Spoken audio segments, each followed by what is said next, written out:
Hello guys, good morning. আশা করছি তোমরা সকলে ভালো আছো। আমি অনেক ভালো আছি। আজকের মুডটা জাস্ট ফাটাফাটি আছে।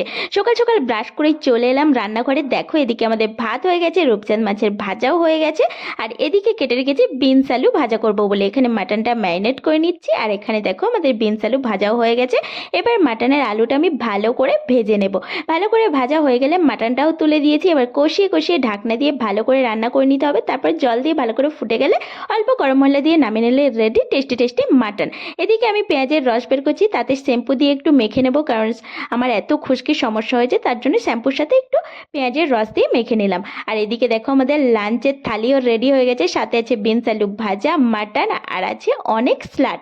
তো চলো খেয়ে দেখা যাক কেমন খেতে হয়েছে। মাটনটা দেখো কতটা জুসি হয়েছে, দেখেই তো জিভের জল চলে আসছে। আমার এখন এডিট করছি, মনে হচ্ছে এখন ফেলে না জাস্ট ফাটাফাটি জমে যেত। আমার তো দারুণ লাগলো। তোমাদের কেমন লাগলো ছোট্ট একটা কমেন্টের মাধ্যমে জানিয়ে দিও। টাটা।